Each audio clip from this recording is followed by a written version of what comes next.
Welcome to my YouTube channel. आज जो बच्चों मैं आपको क्वेश्चन करवाने जा रही हूँ ये एपी सीरीज का क्वेश्चन है। ठीक है जी।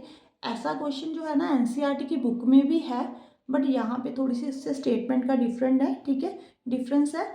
तो अब पहले हम स्टेटमेंट पढ़ते हैं कि स्टेटमेंट में आपको गिवन गिवन क्या है बेटे। यहाँ पे देखो, third term and 14th term, ठीक है जी, of N AP R -9 and 35। इन्होंने बोला है एक तो थर्ड टर्म आपको गिवन है, ठीक है जी, कितनी है बेटे ए थर्ड। एक मिनट मार्कर दूसरा यूज करती हूँ मैं। Third term means A3, okay, कितनी है बेटे -9। और 14th term A14 is equal to 35, ये आपको गिवन है। ठीक है जी। अब आपको क्या बोला हुआ है, which term of this AP, इसी एपी सीरीज की कौन सी टर्म जो है वो 5 टाइम्स होगी 6th टर्म की। ठीक है जी, आपको टर्म तो गिवन नहीं है तो आप ए एन टर्म मान लो कि कोई nth टर्म है जो 5 टाइम्स है। 5 टाइम्स मीन्स क्या होता है, 5 इंटू, ठीक है जी, अगर आपने 2 टाइम्स करना हो तो 2 के साथ मल्टीप्लाई, अगर थ्राइस करना हो तो 3 के साथ मल्टीप्लाई, अगर 5 टाइम्स करना है तो 5 के साथ मल्टीप्लाई। मीन्स 6th टर्म को अगर आप 5 के साथ मल्टीप्लाई करोगे वो nth टर्म आएगी आपकी। ठीक है जी, nth, वो nth टर्म ही आपने फाइंड करनी है। वही टर्म फाइंड करने को बोला, which term of this AP is 5 times the 6th term. ठीक है जी। अब देखो यहाँ से आप ए और डी पहले फाइंड कर लो।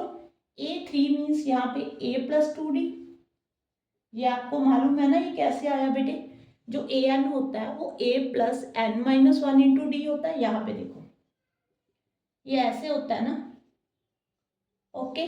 अगर यहाँ पे 3 है, ठीक है, तो यहाँ पे क्या आ जाएगा 3-1 2, अंडरस्टैंड। अब देखो यहाँ पे 14 है तो A+13D आ जाएगा। यहाँ पे आपके पास 2 इक्वेशन आ गई, ये फर्स्ट ये सेकंड, ओके। अब मैं इसको रेज कर देती हूँ यहाँ से, एक मिनट। अब आपने क्या करना है, फर्स्ट और सेकंड इक्वेशन के ऊपर आप एलिमिनेशन मेथड लगाना चाहते हो तो एलिमिनेशन मेथड लगा दो। अगर आप यहाँ पे सब्स्टिट्यूशन मेथड लगाना चाहते हो तो सब्स्टिट्यूशन लगा दो। ठीक है, दोनों मेथड के साथ हो जाएगा। मुझे इसके लिए बेस्ट जो लग रहा है वो एलिमिनेशन मेथड लग रहा है बेटे। A+2D is equal to -9, A+13D is equal to 35।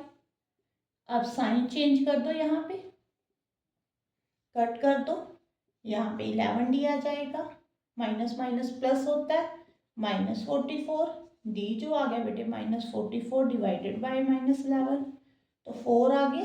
ठीक है जी। अब आपने ए फाइंड करना है तो इक्वेशन नंबर 1 में पुट कर सकते हो डी की वैल्यू, सेकंड में पुट कर सकते हो। ठीक है, फर्स्ट में कर लो, वहाँ पे कैलकुलेशन थोड़ी सी ईजी हो जाएगी। Put in equation 1। बेटे ये भी देखा करो कि कैलकुलेशन जो है जिसमें आपकी इजी हो जाए वो वाला मेथड लगाना है। ठीक है, आपने यहाँ पे देखो A+2D इज इक्वल टू -9, यहाँ पे आप D की वैल्यू 4 पुट कर लो बेटे, 4 2 ज़ा 8। अगर आप 8 को राइट हैंड साइड पे लेके जाओगे तो -9 -8 मीन्स -17 आ गया।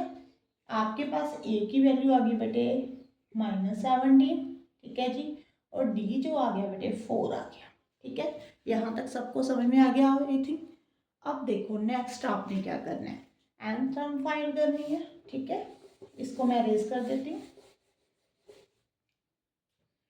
हाँ जी, जो आपने फाइंड करना है उसको इस तरफ लिखो, an is equal to 5 into A6। an का जो फॉर्मूला होता है वो क्या होता है बेटे, A+n-1 into D is equal to 5 into ये A6 क्या होगा बेटे, A+5D। ठीक है, अब आपने क्या करना है, देखो यहाँ पे ए और डी की वैल्यू यहीं पे पुट करना चाहते हो तो यहीं पे भी कर सकते हो। थोड़ा सा इसको पहले एक्सपेंड कर लो, ठीक है, फिर उसके बाद वैल्यू पुट करना। ये देखो ए लेफ्ट हैंड साइड पे चले, पहले A+n-1 इंटू डी लिख लो बेटे। यहाँ पे 5 को ए के साथ मल्टीप्लाई, 5A, 5 को 5 के साथ 25D। ठीक है जी।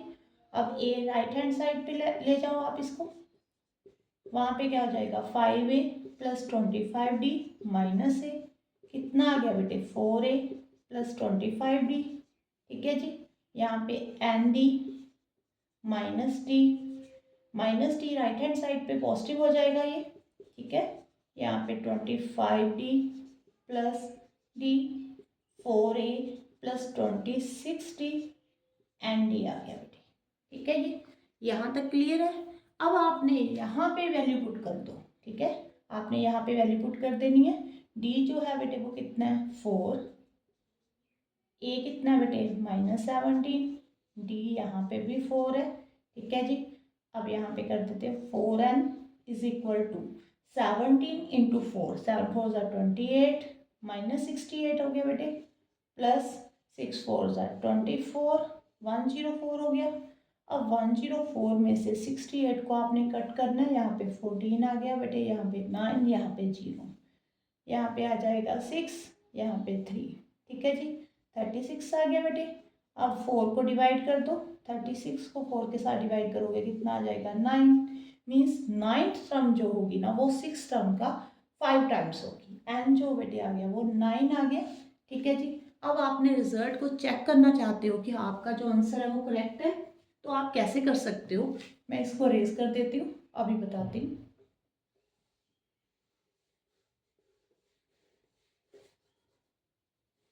बेटा अब आपने चेक करना है कि जो आपका आंसर है वो करेक्ट है या नहीं, ठीक है जी। आपने क्या करना है, यहाँ पे ए की वैल्यू -17, एन यहाँ पे कौन, एन कितना है 9, 9 - 1 इंटू डी, डी कितना बेटे 4, ठीक है जी। पहले लेफ्ट हैंड साइड को हम सॉल्व कर लेते हैं। -17, 8 इंटू 4 32 आ गया बेटे। 32 में से अगर आप 17 को कट करते हो तो 12 में से 7 कट किए 5, 15 आ गया बेटे, ठीक है जी। जो 15th टर्म है ना, ठीक है, 9th टर्म है वो 15 है, ठीक है। अब आपने क्या करना है 15, यहाँ पे ए की वैल्यू पुट करो -17, 5 इंटू 4 20, 5 इंटू 20 -17 3 आ गया बेटे, ठीक है जी।